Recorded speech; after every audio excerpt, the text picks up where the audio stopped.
Okay, naka-open na. Naka-open na ako.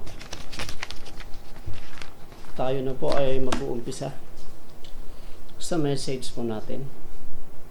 Bumabati po mula sa grupo po ng Light of Truth Ministry Incorporated. Ang inyong lingkod, Pastor Fernando Solis Valerio. Ang biyaya po muli ng Diyos, nawa po ay dumating po sa atin this morning. Yung magkaroon tayo ng understanding sa ating pong maririnig na message. At nawa po ay mabigyan tayo ulit ng lakas ng Diyos to perform it sa ating buhay araw-araw. Yung bukas na puso, of course, natanggapin natin ang mensaheng ito mula sa banal na kasulatan ng Diyos. Tayo po ay nasa aklat po ng Romans chapter 4.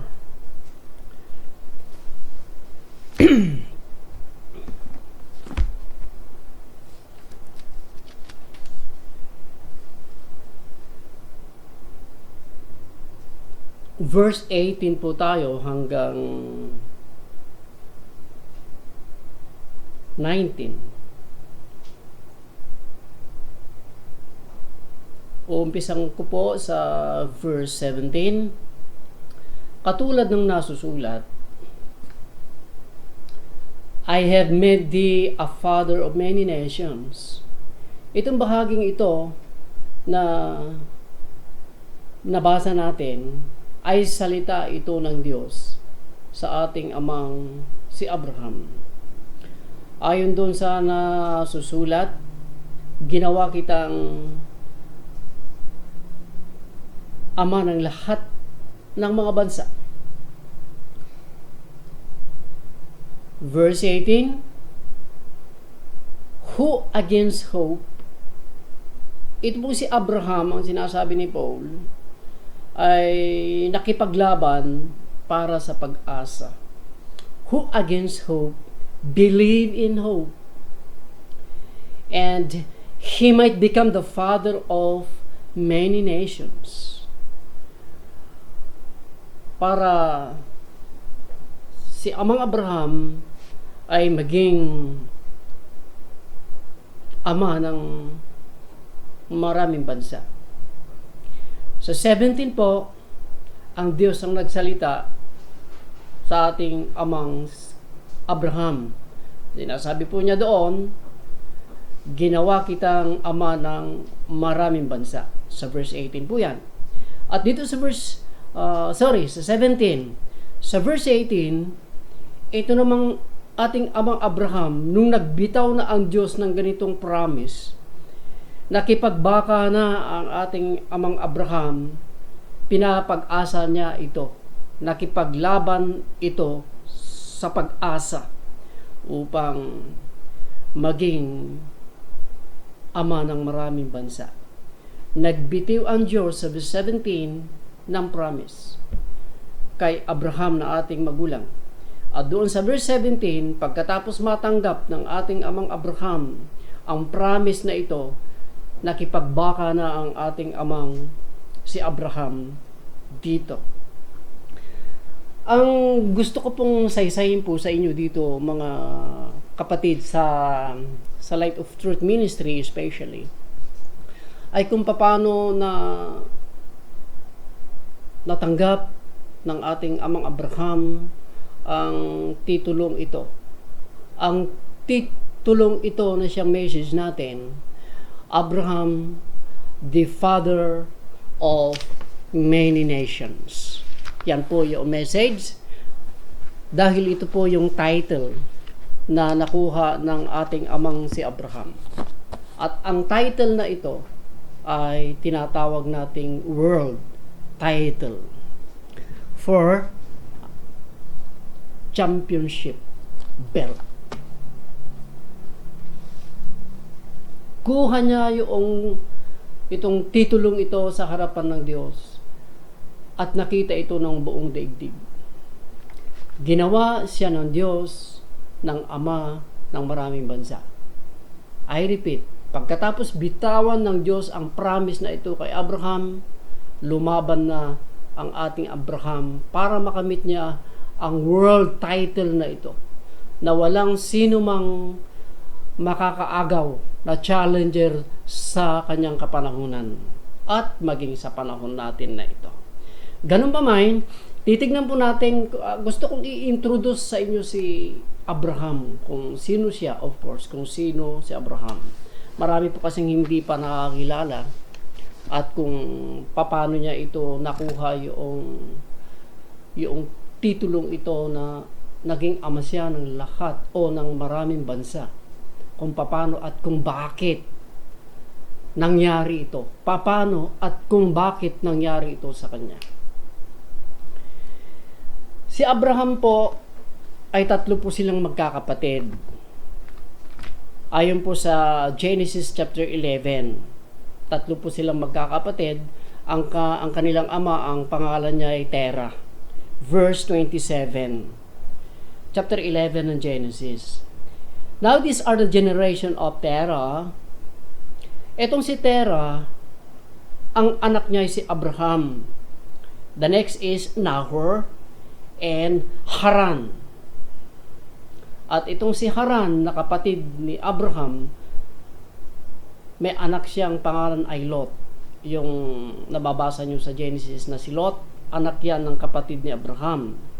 At itong si Haran na ama ni Lot, namatay doon sa Ur.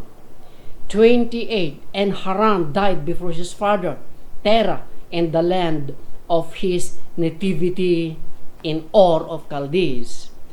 Ang Ur ay sakop po ng Babylon. Kaya taga-Babylon po si Terah, taga-Babylon si Abraham, si Nahor, at si Haran.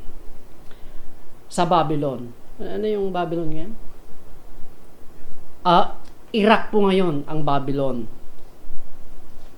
And ipinapakilala natin si Abraham. Dumating ang pagkakataon na nag-asawa na si Abraham, nag-asawa na si Nahor. At binanggit ang pangalan ni Abraham, ang kanyang asawa. Si Sarai, 29. Si Sarah po ang kanyang asawa. Verse 30, si Sarah ay baog. But Sarai was barren. She had no child. Wala siyang anak, kaya walang anak si Abraham dahil baog si Sarah. Pagkatapos noon, mula doon sa Iraq or Babylon, bumiyahe ang buong pamilyang ito. 31. And Terah took Abraham his son, and Lot the son of Haran his son's son, and Sarai his daughter-in-law. Dala-dala lahat ni Terah ang buong niyang pamilya, ang kanyang mga anak at ang kanyang daughter-in-law na si Sarah. At sila ay lumabas mula sa Ur, siyudad ng Iraq. At sila po ay dumating. Pumunta po sila to go into the land of Canaan, and they came to Haran. At nanirahan po sila sa Haran. Ang Haran po ay isang siyudad ng Turkey. Turkey po ang kanilang napuntahan. Mula doon sa Iraq, humantong po sila sa Turkey, sa siyudad ng Haran. At doon sa Turkey, namatay itong si Terah. Verse 32. And the days of Terah were 205 years, and Terah died in Haran. Namatay na si Terah, ama ni Abraham, doon sa Turkey. At doon sa Turkey, chapter 12, verse 1, Now the Lord had said unto Abraham, doon sa Haran ito, sa Turkey. Now the Lord had said unto Abraham, Get thee out of thy country. Lumabas ka dyan sa Haran, o dyan sa Turkey. Mula dyan sa inyong makamag-anakan, from thy kindred, and from thy father's house, and to the land that I will show thee.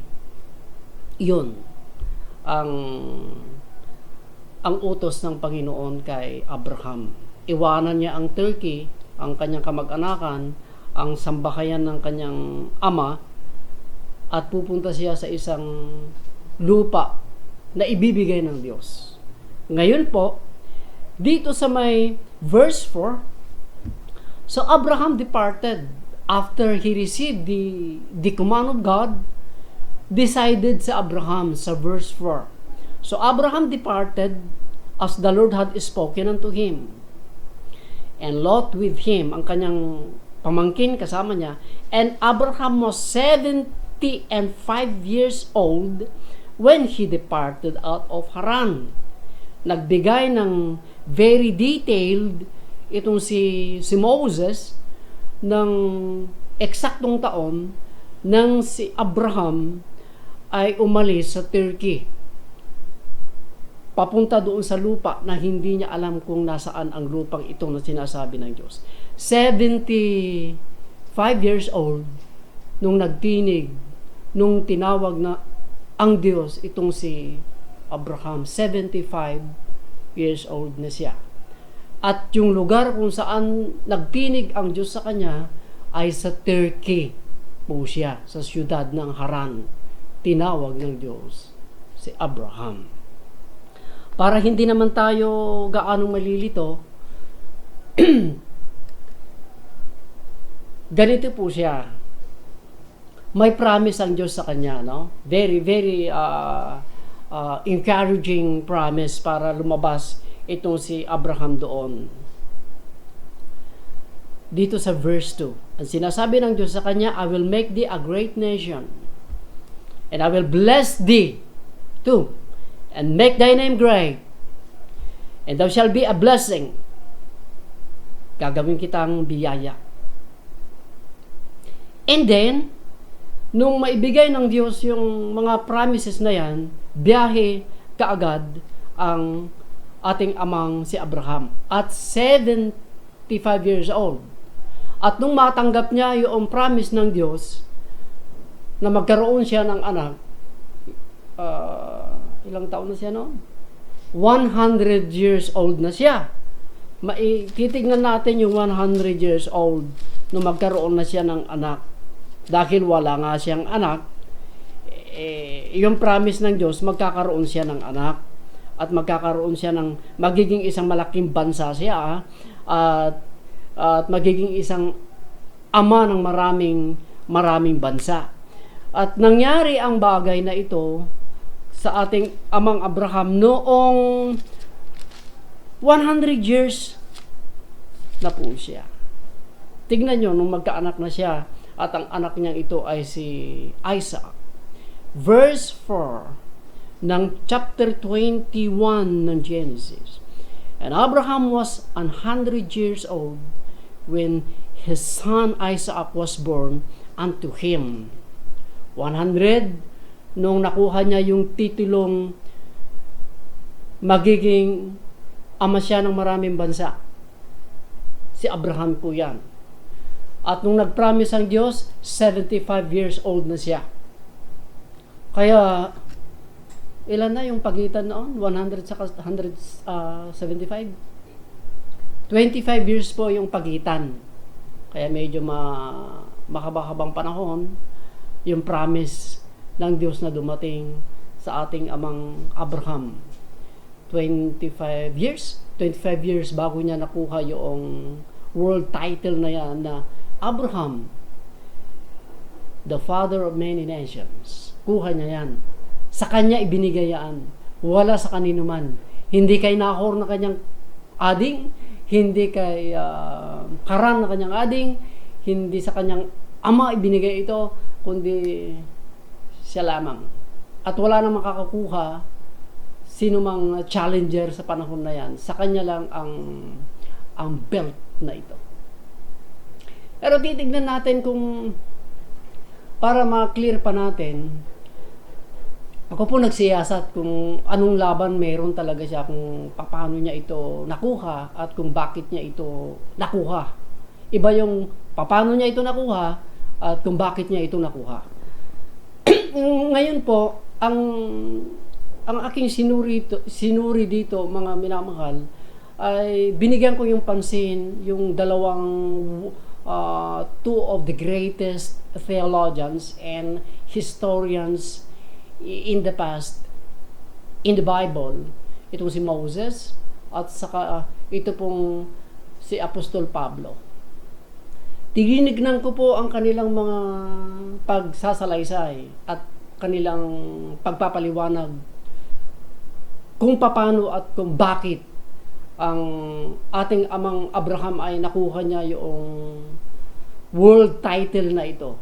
Abraham, the father of many nations. At namangha ako nung makita ko yung mga precious details na ibinigay ng theologians na dalawang ito.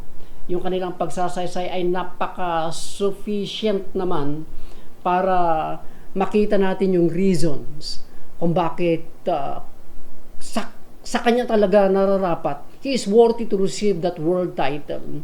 Dahil very detailed ang mga kasaysayan na ibinigay ni Moses, ang pagpapaliwanag ni Abraham na ating apostol sa mga panahon na yan. Kaya para sa akin, enough na enough ang kanilang mga pagsasaysay sa ating amang Abraham kung bakit nararapat siya na siya ang tumanggap at tanghaling isang ama ng maraming bansa. Ngayon po ay ito yung titignan natin muna para doon sa 25 years na ito na paghihintay ng ating amang si Abraham bago niya nakuha yung world title na yan. Kasi 25 ang pagitan ng 75 when God called him from Turkey. And the promise was fulfilled when he was 100 years. So the between of these two years ay 25 years. At sinubaybayan ko yung sinasabi ni Paul. May sinabi si Paul dito sa chapter 4 ng Romans. Ito yung pinag-ingatan ko at tinignan ko mabuti para kahit papano matanggal yung mga pag-aalinlangan natin at madagdagan yung ating knowledge about this Abraham, the father of many nations, kung paano niya nakamit ang titulo ito. Verse 12, chapter 4 ng Romans, and the father of circumcision to them who are not of circumcision only, but who walk also in the steps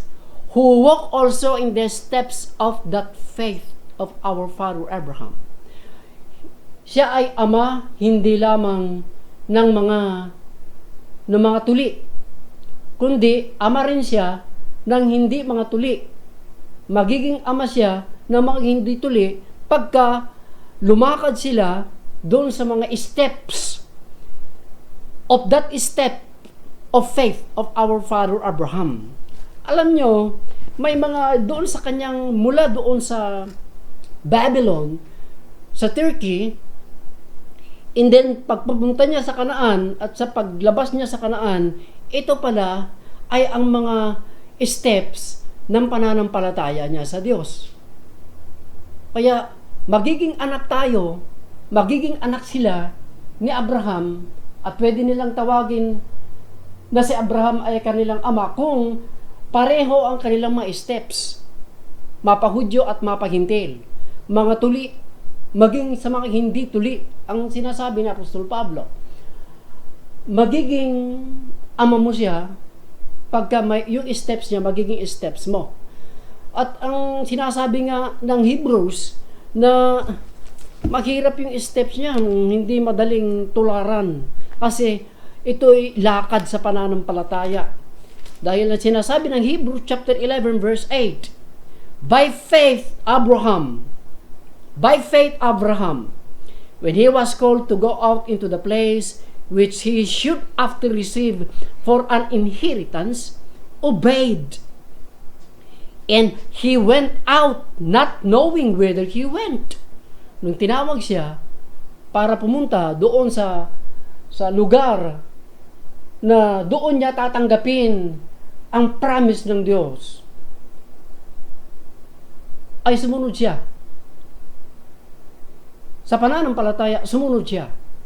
Na kahit hindi niya alam kung nasaan yung lugar na yun, kung saan tatanggapin niya yung promise na doon isisilang ang kanyang binhi na si Jesus, na siyang panggagalingan ng pagiging isang ama niya ng maraming bansa.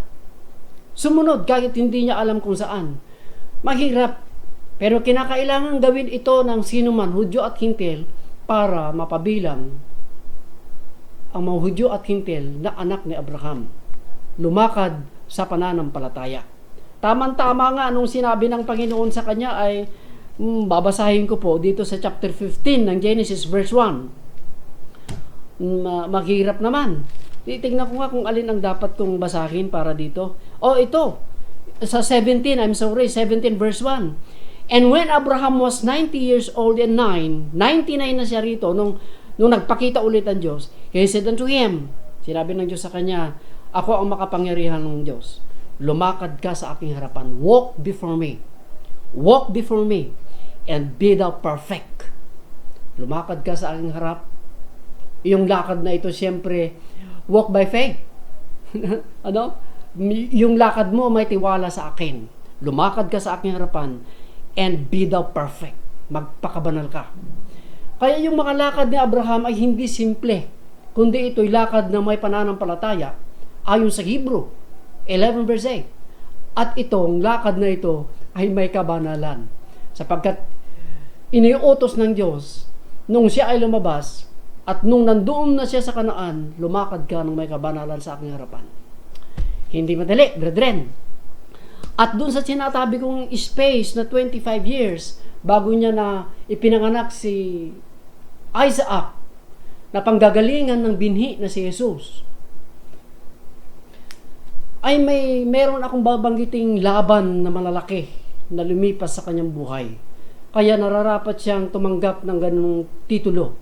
Abraham, the father of many nations. 5 malalaking laban bago niya natanggap yung titulong ito.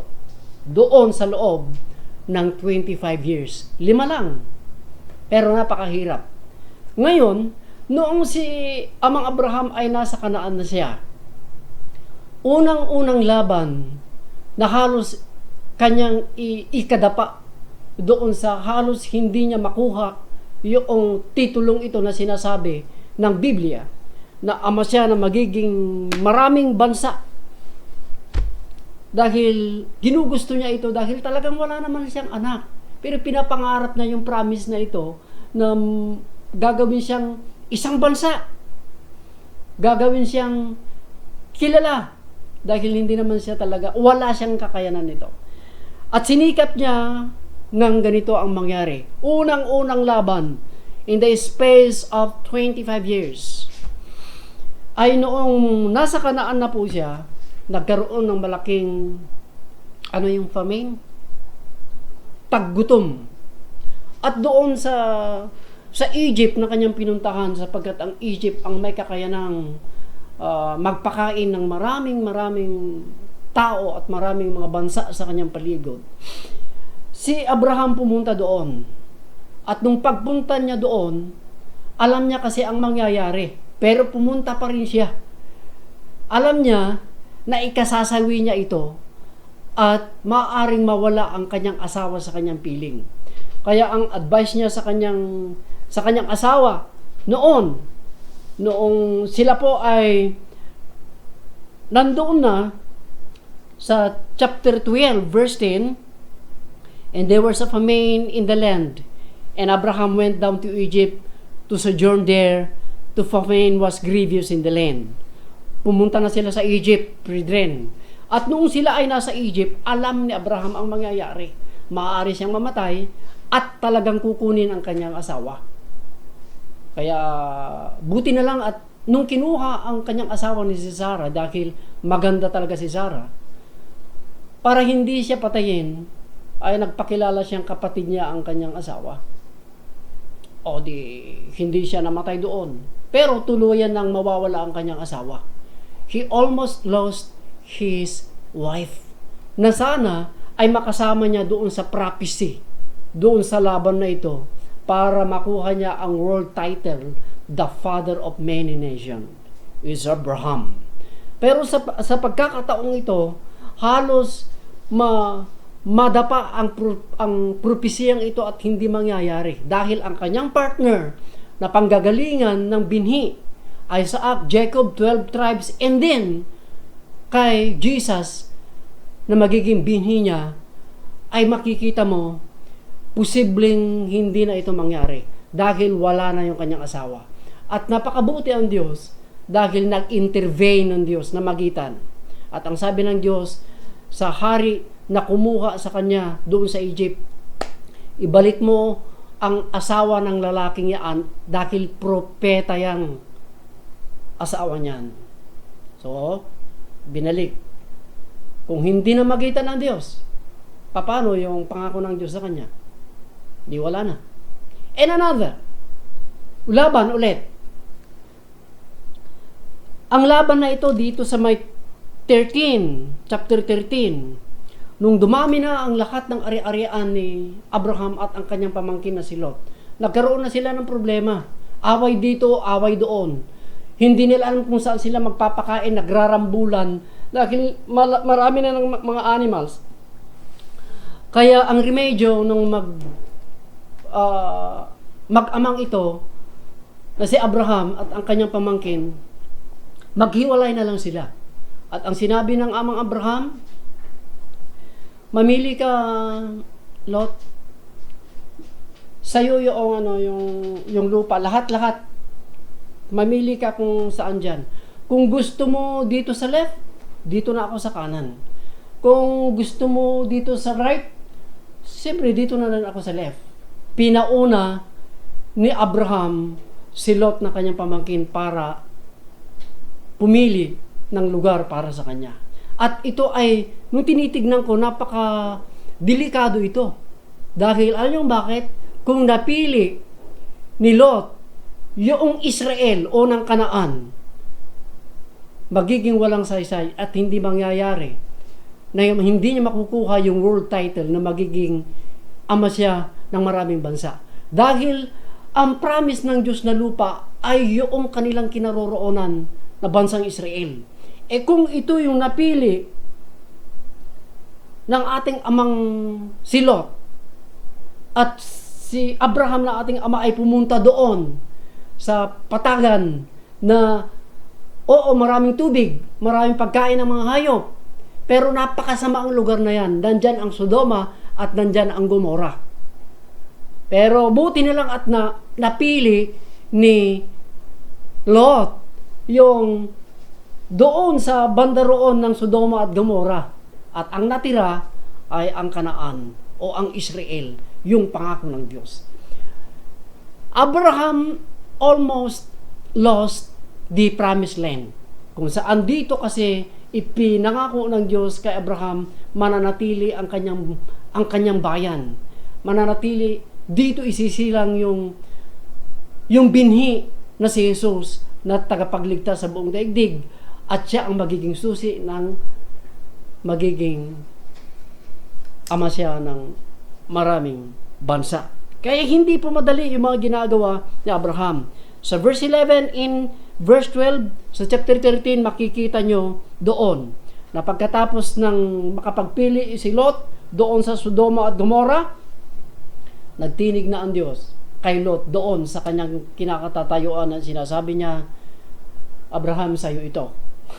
Sa'yo ito, Abraham. Sige, tignan mo sa left, tignan mo sa back, tignan mo dito sa may verse 14, at lakarin mo, sa'yo ilan lahat. Buti na lang at hindi si Lot ang nakakuha, kaya maaaring mawala ito. Ang mga laban na ito ay napakadelikado dahil nakataya yung promise ng Diyos sa lupang Israel na ngayon ay kinaroroonan ngayon ng mga Israelitas sa bansang Israel.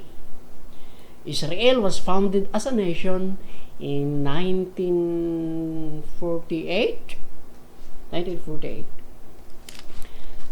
And another, nagkaroon ng malaking digmaan sa chapter 14 ulit. Chapter 14, na-engage si si Abraham ng digmaang hindi pangkaraniwan. Maaari siyang masawi ang kanyang sambahayan dahil si Lot na kanyang anak o pamangkin kinuha na magkaroon ng digmaan papunta sa ibang bansa. Nagkaroon ng digmaan ng 4 na bansa at 5 bansa. At nung magtagumpay ang 5 bansa, yung 4 na bansa sa 5 bansa, nakuha si Lot. Ngayon, at dahil gustong iligtas ni Abraham ang kanyang pamangkin, nakipagdigma si Abraham sa 5 bansa. At ang kanyang ginamit lamang na sundalo ay 118 na sundalo. Sa chapter 14 po yan. Dito niya na-meet si Melchizedek. At ito ay maaari pong ikasawi ni Abraham. Ngunit nailagay niya ulit ang kanyang sarili sa panganib na maaring kanyang ikasawi at ang propesiya ng Diyos at ang world title na gusto niya makuha ay hindi makukuha pagka mamamatay siya. Ngunit napakabuti ang Diyos dahil ang Diyos siniligtas siya ulit doon sa digmaan na yan. 180 soldiers ang pag-aari po ni Abraham compare doon sa 5 bansa. Imagine that. Patay si Abraham kung sakasakali. At ito ay napagtagumpayan yung malalaking laban na ito sa buhay po ng ating amang Abraham. And after this fight na nangyari dito, dumating ulit ang isang malaking sipa ng kaaway sa kanyang buhay. Piliin nyo, nung nagbigay si Sarah ng asawa niyang si Hagar. Si Sarah, meron siyang aliping babae na Egyptian. Ibinigay niya kay Abraham para magkaroon si Sarah ng anak. O di, binigay niya yung kanyang alila para magkasupling sila ni Abraham. Ngayon, nung magkaanak sila, pagbubuntis pa lang ni Hagar, magulo na ang kanilang pamilya. Away na dito, away na doon. Lalo na noong ipinanganak si Ismael. Away dito, away doon. At tuluyang halos mabuwag ang pamilya ni Abraham. Kaya sinasabi nga ang sinabi ni Sarah sa kanya ang blame ay kay Abraham pa. Pero ang dapat ma-blame diyan ay si Sarah. Totoo. Talagang ang problems diyan ay sa dalawa na lang na yung mag-asawa dahil ginusto nila. Kaya nagkaroon ng trouble, halos talagang babagsak ang pamilya ng Abraham. Kaya sabi ko pagka mga ganitong problema, ang malalaki ito na laban. At halos ikasabog na ng kanyang pamilya at hindi na halos makamit ni Abraham yung world title na gusto ng Diyos para sa kanya. At andyan ang Diyos na namagitan. Nakikipag-usap ang Diyos kay Abraham para maayos niya ang problemang ito sa kanyang sambahayan. You see that, brethren? Laban ito na hindi pangkaraniwan at naayos ng Diyos si Sarah at si Abraham. Salamat sa Diyos. And the next, ito ang pinakahuling laban. At ito yung underdog ang tawag dito. Lamang na lamang ang daigdig dito. Wala kang makikitang parang mananalo si Abraham. Pero ito na ang pinakahuling laban. Alam niyo bakit, brother, na pinakahuli ito? 100 taon na po kasi siya. Wala na siyang maibubuga pa. And then 17, nagtinig na ang Diyos. Panglimang pagpapakita na ng Diyos kay Abraham ito. Noong 99, at ang sabi ng Diyos sa kanya ay magiging na siya. Ganito ang sabi ng Diyos sa kanya Verse 5. Neither shall thy name, 17 po, anymore be called Abraham, but thy name shall be Abraham. For a father of many nations, I made thee. Ginawa kita. Noong banggitin ulit ito ng Diyos, noong ito ay 99 na siya, medyo nag-aalangan din siya dahil 99 na siya Huling laban na ito. And 15, and God said to Abraham, as Sarai thy wife, thou shalt call her name Sarai. Gagawin mo na ang pangalan niya ay Zara na, ang tawag mo sa kanya, sapagkat magkakaanak na siya at magiging marami na ito. I will bless her and give thee a son also of her. I will bless her. Pagpapalain ko ang asawa mo. Magiging na siya, shall be a mother of all nations. Verse 16, kings of people shall be of her. Then, nung marinig ito ng amang Abraham ulit, yung promise na ito, then Abraham fell upon his face, and then talagang tumawa siya. At sinabi sa kanyang puso, yung 100 taon sa isang tao, magkakaanak ba? Yung 100 tao, magkakaanak pa? Ang sabi ni Abraham sa 17. At saka si Sarah, 90 years old na magkakaanak pa. Tumatawa siya. Nang tumatawa.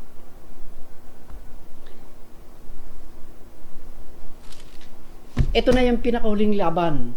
Pero, nung ininterpret ito ni Pablo, yung pangyayaring ito, hindi rin naman pala siya pinanghinaan. Yung palang mga ganong pangyayari, hindi naman pala ito yung siya ay nag-aalinlangat. Pero natatawa lang siya doon na ngayon na matutupad. Wala na. Ngayon pang matutupad. Kaya sinasabi ng banal na kasulatan, tignan yung mabuti. Ngayon pag talagang walang-wala na, talagang isinagad siya ng Diyos para wala siyang maipagmalaki. Ang ganda. Excuse me lang po. Sa Romans chapter 4, titignan natin kung bakit niya ito nakamit, kung paano niya ito nakamit. Chapter 4 verse 17, as it is written, ang sabi ng Diyos sa kanya doon sa ating nabasa, I have made thee a father of many nations. And verse 18, who against hope believe in hope. Who against hope? Nakipaglaban pala si Abraham dito, doon sa pag-asa. Hindi niya hinayaan na ang pag-asa ay mawalan ng pag-asa. Apa? Kasi kung may pag-asa man, kung hindi mo ipaglalaban yung pag-asa, ay mawawalan ito ng pag-asa. There are a lot of Christians, kahit may pag-asa, hindi inilalaban yung pag-asa. Ang sabi ni Pablo, nakipaglaban ito, he believed in hope. Yun ang kanyang ginawa. Who against hope, nakipaglaban siya sa pag-asa para that he might become the father of many nations. Makikita nyo yan, brethren. Yung part ng kanyang buhay, pakinggan nyo mabuti, yung part ng kanyang buhay, para matupad yung, makuha niya yung championship belt, ay may part siya. May trainer, siya ang maglalaro. Mahusay ang trainer niya, ang Diyos na lumalang ng langit at lupa. Siya ang maglalaro. Kung ano yung sinasabi ng Diyos, i-apply niya lahat ito. And then, ang kanyang ginawa ay nakipagbaka ito para doon sa pag-asa. Para mangyari yung that he might become the father of many nations. According that which was spoken, so shall thy seed be. Para dadami ang iyong binhi. Yun ang kanyang panig, brethren, ano? Gusto ko yan. Gusto kong banggitin yan talaga. Kung paano niya natanggap yung world title na ito. Dalawang bahagi ang mababasa natin. Sa panig ng ating amang Abraham, alam niya, dito sa verse 18, who against hope, believe in hope, that he might become the father of many nations. Nakipaglaban, and then verse 19, being not weak in faith, hindi niya hinayaan na ang kanyang pananampalataya sa Diyos ay mawala unti-unti. Doon sa 25 years, hindi niya hinayaan na pababa ang mga porsyento ng paniniwala niya sa Diyos. Hindi niya hinayaang pababa ng pababa ang porsyento ng tiwala niya sa Diyos. Hindi katulad ng maraming Christians, kahit alam nang wala na siyang tiwala sa Diyos at hindi na siya nakikipagbaka pa sa pag-asa na kanyang pinapag-asa, hinahayaan lamang na maupos, na mamatay yung ilaw ng pag-asa sa Diyos. Maraming Christian ganyan. Hindi nga na nga lumalaban, talagang inuubos niya yung tiwala niya sa Diyos. At ang tiwala niya ay sa daigdig na lamang. And be it not weak in faith, verse 19. Paano? Paano hindi siya nalagay doon sa maliit lamang na pananampalataya? Hindi siya manghina. He considered not his own body now dead. Hindi niya ibinilang na ang kanyang katawan patay na. Pero 100 na, dumating si Isaac na pasisimula ng maraming binhi. 100 na siya. Ang 100 taon na ngayon, wala na. He was about 100 years old. At nung tignan niya ang kanyang araw-araw na kasama sa kanyang sambahayan ang nagbibiyahe na si Sarah, ay uugod-ugod na rin at liban doon ay talagang barren siya, baog siya. Neither yet the deadness of Sarah's womb. Hindi niya iniisip, baog itong asawa ko eh. Yung wala sa isip niya, ito. At saka, liban kung hindi man siya baog, ako matanda na. Wala sa isip na Abraham ang mga ito. 20, he is staggered not at the promise of God through unbelief. You see that? Hindi talaga siya tumigil doon sa promise ng Diyos. Hindi siya kuminto sa pamagitan ng hindi paniniwala ito. Hindi paniniwala lahat. Steps ito ng faith. Walk by faith ang ginawa ni Abraham. Doon sa nag-promise. But was strong in faith at nilwalhati pa niya ang Diyos. Na kahit 100 na, hindi siya umiimik, natatawa lamang siya. Ngayon pa, 100 na ako. Hindi pag-aanilangan ito. And being fully persuaded that what he was promised, he was able also to perform. You see, tinitignan niya ang kakayanan ng Diyos. Hindi niya tinitignan yung wala siyang kakayanan. Maraming Christians, ang tinitignan niya yung kakayanan niya. Kaya bumabagsak siya. Hindi niya tinitignan yung kakayanan ng Diyos. Baliktad eh. Ang tinitignan ni Abraham ay ang kakayanan ng Diyos. Dahil ang kanyang tinitignan, yung wala siyang kakayanan. Maintindihan natin? The more na nagtitiwala ka, doon yung sa iyong lakas at ang iyong kakayanan, the more na hindi mo nakikita ang lakas ng Diyos at ang kakayanan ng Diyos. Si Abraham, hindi niya talaga ibinibilang na hindi na kayang gawin ng Diyos doon sa kanyang kakayanan. Basta kumbinsido siya doon sa kalagayan na ito ay kaya ng Diyos. Siya ang nag-promise eh. Kaya kahit hindi ko na kaya, kahit tanggap niya na wala na siyang sapat pang panahon, wala na siyang sapat pang lakas kasama ang kanyang asawa, may Diyos na kayang gawin ito. Ganon. Itong si Abraham.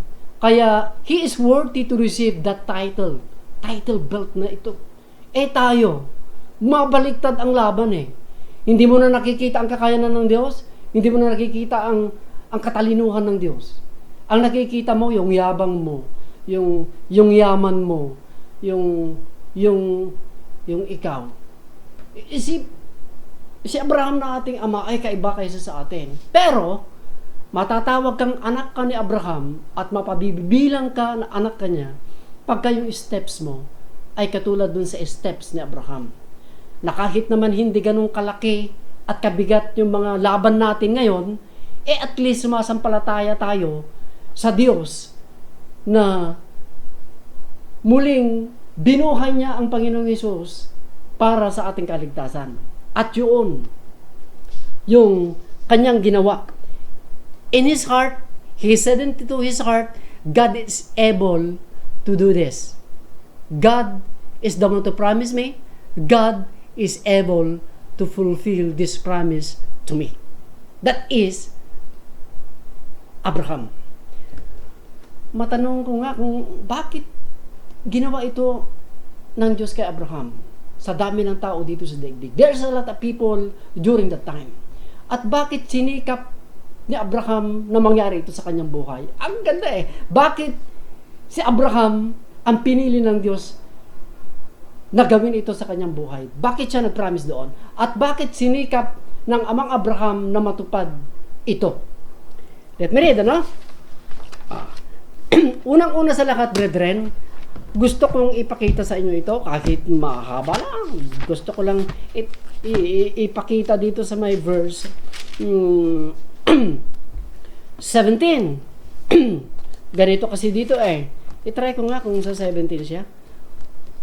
Okay. Chapter 12 verse 2. This is the promise. Tignan niyo mabuti. Ang very convincing word of God o promise of God to Abraham para mahikayat niya si Abraham. Verse 2. And I will make thee a great nation. Si Abraham ay walang kakayanan na dadami ang kanyang pamilya. Walang matitira sa kanya. Pagkatapos ni Abraham na mamatay, pagkatapos si Sarah ay mamatay, wala na silang iiwanang pamilya. Right? Wala. Pero ang promise ng Diyos, gagawin kitang malaking bansa.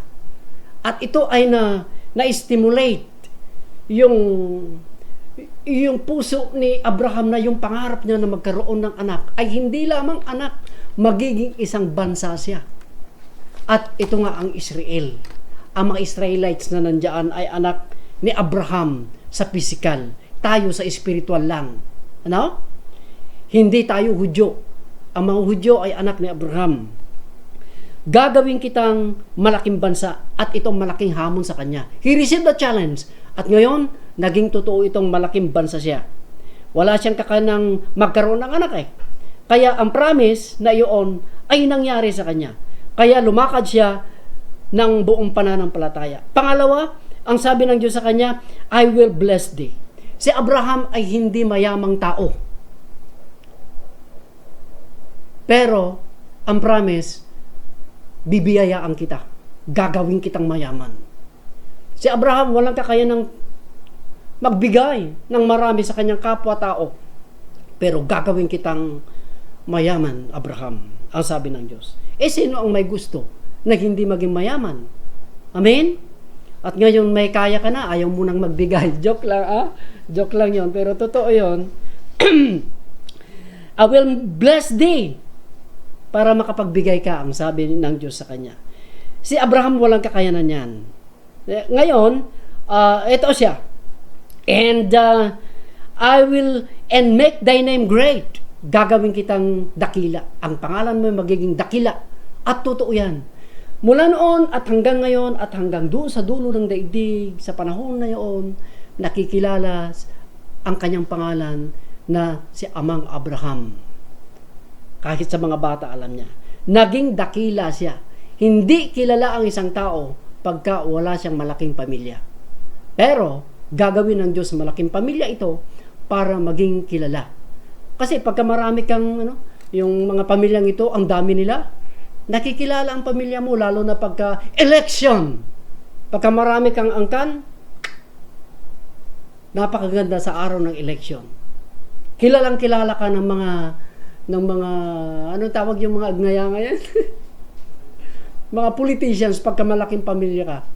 Kasi Abraham hindi malaki at hindi talaga kilala. Pero ginawa ng Diyos na siya ay kilalang tao. Ayan, kaya gusto rin ito. So, he obeyed. Hindi siya mayamang tao pero pinayaman siya ng Diyos para maging blessing siya. At eto na nga siya dito sa verse, and thou shalt be a blessing. And I will bless them that bless thee, and curse those who curse thee. And they shall all families of the earth be blessed. Wala siyang bansa. Pero dahil sa may pangako ang Diyos na maging bansa siya, pwede siyang maging biyaya sa lahat ng bansa. Makita ngayon nyo ngayon, brethren, yung blessing na nasa bansang Israel. Kinaiinggitan niya ng malalaking bansa. Kung ilang kontinente natin, 7 continent yata ang buong daigdig, kinaiinggitan yung talino. Dahil totoong blessing ang mga Hudyo, ang Israel sa lahat ng bansa. At dahil diyan, sa promise ng Diyos, God fulfilled that promise to our father Abraham. At sila yung talagang nagmana ng mga blessings na yan. Ginawa ito ng Diyos. Ang lahat ng mga ito ay galaw ng Diyos. Huwag niyong kalilimutan. Lahat ng mga ito ay ginawa ng Diyos. Ito sa lahat ng kilos ng Diyos kay Abraham. Ipinapakita ng Diyos na hindi maikli ang kanyang kamay.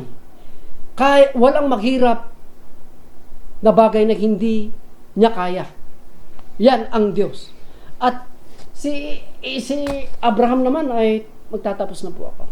Si Abraham naman, kung bakit siya kumbinsido siya sa mga galaw ng Diyos, gusto ni Abraham na magamit siya ng Diyos para sa kalulhatian. Ito naman alam niya na ang pangako ng Diyos na I will make thee a father of many nations, ito'y alam niya na ito ay tungkol sa Panginoong Hesus, na sino mang maliligtas dito at sa lahat ng bansa ay ma-receive nila ang salvation. Gusto niyang magamit siya kahit papaano doon sa pagliligtas ng Diyos sa lahat ng bansa. At ito'y mangyayari sa bago ipanganak itong si Isaac, ay bitbit na ni Abraham ang promise na ito at ang kanyang responsibilidad. Kaya nga naman niya tinanggap ito, ay gusto niyang paggamit sa Diyos na kahit sa papano, ipinipreach niya na ang binhi na manggagaling sa kanya ay kaligtasan ng lahat. Itinuro niya ito sa kanyang mga anak na kay Isaac at kay Jacob at pababa doon sa 12 tribes na ang Messiah ay manggagaling sa kanila, ang salvation.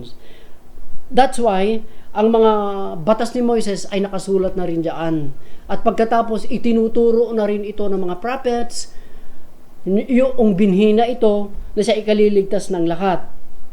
Sa lahat-lahat ng henerasyon, hinintay niya ito ng buong tapang, inilagay sa kanilang balikat ito, Moses, prophets, at sa panahon ay nakamit na nga natin dahil nasulat na nga at hinihintay ang lahat pang mga propesiya tungkol sa Jesus na ating tagapagligtas.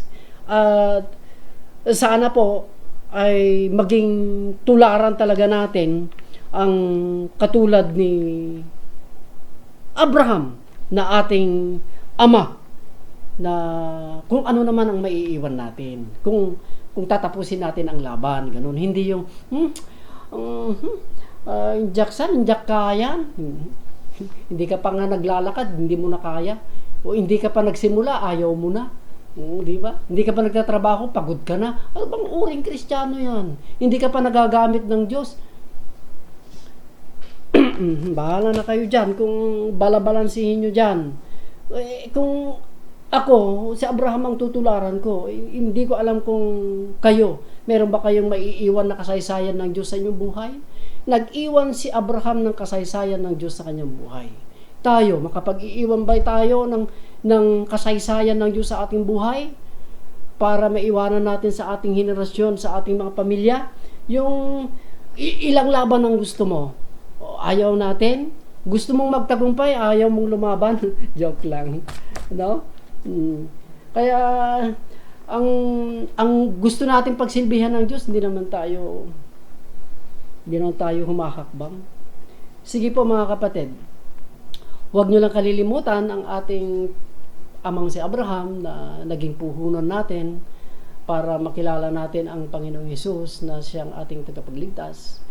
At makakuha rin sana na tayo